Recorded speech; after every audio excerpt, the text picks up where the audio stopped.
The American Revolutionary War lasted from 1775 to 1783, resulting from growing tensions between the 13 colonies of America and their colonial overlord Great Britain, who at the time was the strongest and most feared fighting force in the world. The war would start with small skirmishes between colonial patriots known as Minutemen and the British Redcoat Army in 1775, and would become a full-scale war for American independence by the end of that year. The outcome of the Revolutionary War would shock the large and powerful nations of Europe, with the colonies defying all odds by defeating the strongest empire in the world, marking the birth of the United States of America as we know it today. Many years prior to the war, the colonies actually fought alongside the British to defeat the French in what is known today as the French and Indian War, which lasted from 1756 to 1763, which is also how the war got its second name, the 7 Years' War. This war ended with France losing and having to give up territory to the British. Britain may have ended up winning the war, but the victory came with a heavy price, as the British had ended up spending a lot of money in order to achieve the success they had. In order to regain the money they had lost in the war, the British decided to tax their colonial subjects heavily with the Stamp Act of 1765, the Townshend Acts of 1767, and the Tea Act of 1773 being the most unpopular taxes among the colonists. These taxes were unpopular among the colonists because they had felt it was unfair that they can't have any form of representation in the British Parliament, who was taxing them, with many colonists demanding that they deserve the same rights as the other British subjects who were treated much less harshly.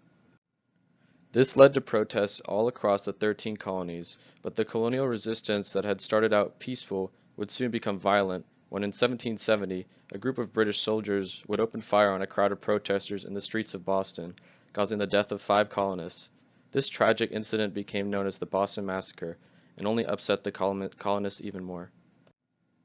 3 years later, in 1773, the Tea Act would be introduced to the colonies, and a small group of Bostonians who called themselves the Sons of Liberty had decided that enough is enough, and boarded British ships while disguised as Mohawk Indians and began dumping hundreds of crates of tea into the Boston harbor in order to make a statement to the British in what is known today as the Boston Tea Party. This incident outraged the British Parliament, and in response to this rebellious behavior displayed by the colonists, they passed a series of laws known as the Intolerable Acts, also known as the Coercive Acts, which would tighten Britain's grip on the colony of Massachusetts. There were a total of 5 measures included in the Intolerable Acts. These measures would be the Boston Port Act, Massachusetts Government Act, the Administration of Justice Act, the Quartering Act, and finally, the Quebec Act.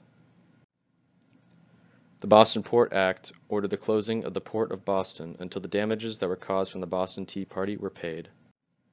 The next measure Britain imposed on the colony of Massachusetts was the Massachusetts Government Act,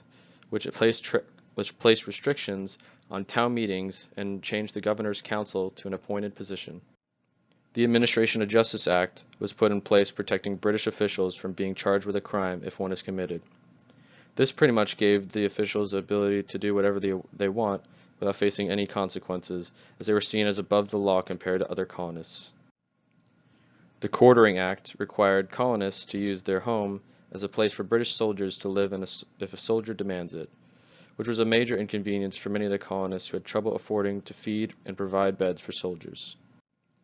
The final act was the Quebec Act, which wasn't actually intended for any of the 13 colonies, but for the new territory that Britain had recently taken from the French.